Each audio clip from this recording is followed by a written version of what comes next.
Hello students, welcome you all in today's online class.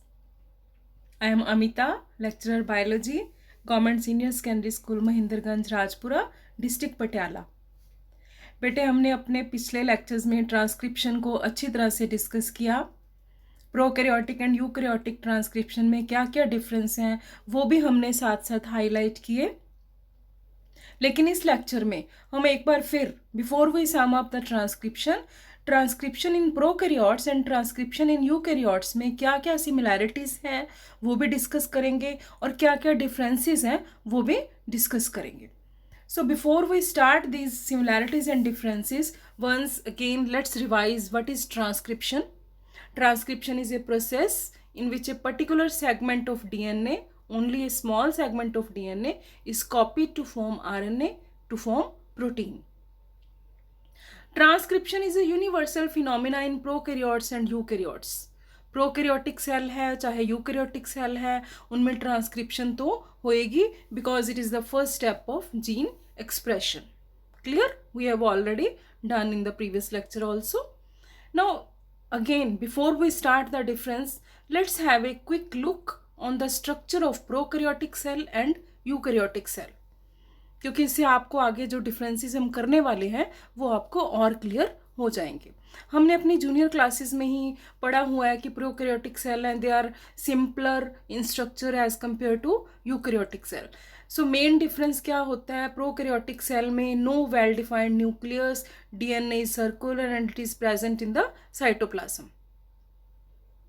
In case of eukaryote cell, there is a well-defined nucleus and the DNA is present in the nucleus. ये difference हमें जानना जरूरी है क्योंकि आगे transcription में क्या difference है इसकी वजह से ही है. Clear? So let's first discuss the similarities. दोनों में सिमिलैरिटीज क्या है? जब हमें सिमिलैरिटीज एंड डिफरेंसेस क्लियर हो जाते हैं बेटे तो हमारा कोई भी कंसेप्ट है उसकी बेटर अंडरस्टैंडिंग हो जाती है. सो सिमिलैरिटीज में क्या है कि in both the transcription prokaryotic as well as eukaryotic हमें डीएनए टेम्पलेट तो चाहिए ही चाहिए, चाहे प्रोकैरियोटिक में हो रही है चाहे यूकैरियोट में हो रही है. So DNA template is required. Second difference similarity, in both the transcription it produces RNA molecule. अब ट्रांसक्रिप्शन तो है ही क्या? DNA forms, DNA transcribe RNA. तो प्रोकैरियोटिक में भी एक आरएनए का स्ट्रैंड बनेगा सिंगल स्ट्रैंडेड एंड यूकैरियोटिक में भी सिंगल स्ट्रैंडेड आरएनए बनेगा जब ट्रांसक्रिप्शन होएगी. This is the similarity. Third similarity क्या है? Chemical composition of the transcript same है. आरएनए जो नाइट्रोजन बेसिस का बना हुआ है वो प्रोकैरियोटिक में भी सेम होंगे, यूकैरियोटिक में भी सेम होंगे. केमिकली कोई डिफरेंस नहीं है. Fourth, RNA polymerase is required. RNA polymerase transcription in prokaryotes के लिए भी इम्पॉर्टेंट है, नेसेसरी है, एंड ट्रांसक्रिप्शन इन यूकैरियोट्स के लिए भी हमें आरएनए पॉलीमरेज चाहिए. Clear? So let's now move to the differences between prokaryotic transcription and eukaryotic transcription. So I will zoom the screen. Okay. So it occurs in cytoplasm in case of prokaryotic. It occurs in nucleus. हमने अभी देखा diagram में.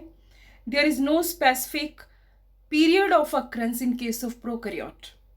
That means कि prokaryotic cell में transcription कभी भी हो सकती है, कोई टाइम फिक्स नहीं है. But in case of eukaryotes, it occurs in G1 and G2 phase. This is the most important difference. Third, no transcriptional changes, post-transcriptional changes are required in case of prokaryotes. अब क्यों नहीं चाहिए post transcriptional changes? क्योंकि बेटे prokaryotes का जो genome होता है उसमें जंक डीएनए नहीं होता, ऑलमोस्ट जीरो के बराबर होता है. That means no introns will be formed.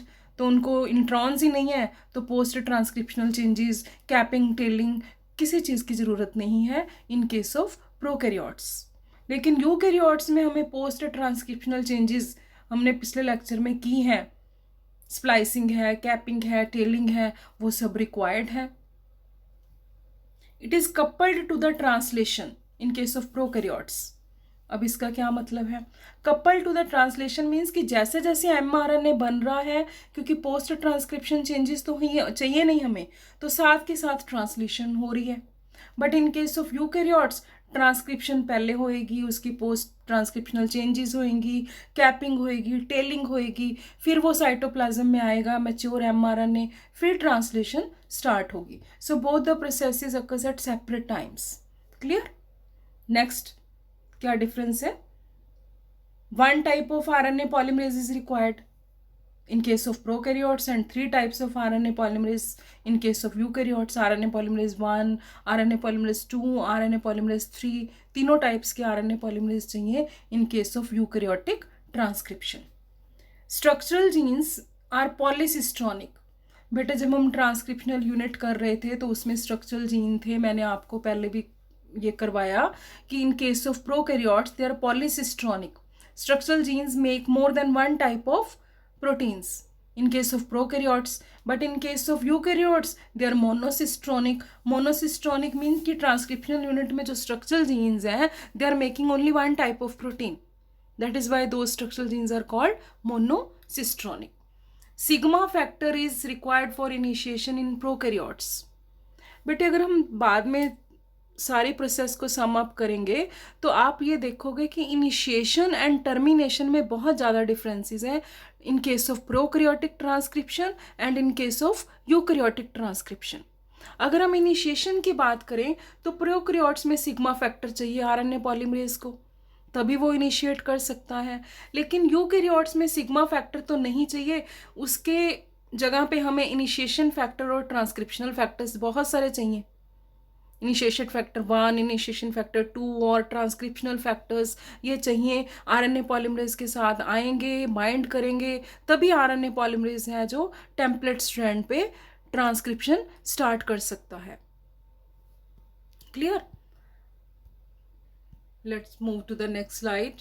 Prokaryotic versus eukaryotic transcription में अब टर्मिनेशन में भी डिफरेंस है. जैसे मैंने आपको पहले बोला कि इनिशिएशन में भी डिफरेंस है और टर्मिनेशन में भी मेजर डिफरेंस है. प्रोकैरियोट्स में हमने पढ़ा था कि रो फैक्टर चाहिए. Termination can be rho dependent और रो इंडिपेंडेंट. हमने रो डिपेंडेंट टर्मिनेशन की थी. So in case of eukaryote rho factor तो नहीं है टर्मिनेशन के लिए. वहाँ पे DNA कुछ स्पेशल सिग्नल्स भेजता है in the form of poly A signal या कुछ और स्पेशल सिग्नल्स आएंगे. जैसे ही वो सिग्नल्स आएंगे तो RNA पॉलीमरेज है टर्मिनेशन को स्टॉप करना शुरू कर देगा. सो ये टर्मिनेशन में भी डिफरेंस है in case of prokaryotes and in case of eukaryotic transcription.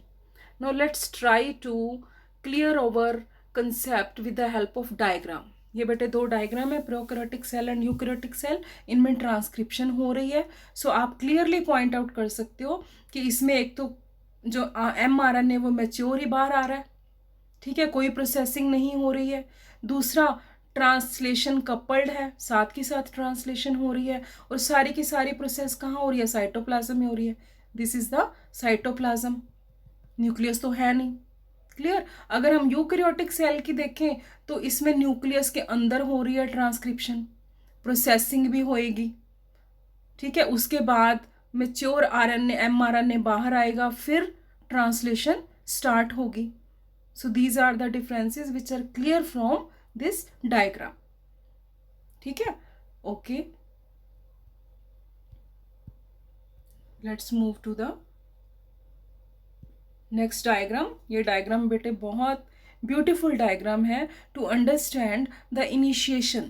जैसे मैंने आपको बोला कि इनिशिएशन यूकैरियोट्स में थोड़ी कॉम्प्लिकेटेड. RNA पॉलीमरेज को सिग्मा फैक्टर नहीं चाहिए, उसको बहुत सारे इनिशिएशन फैक्टर्स चाहिए.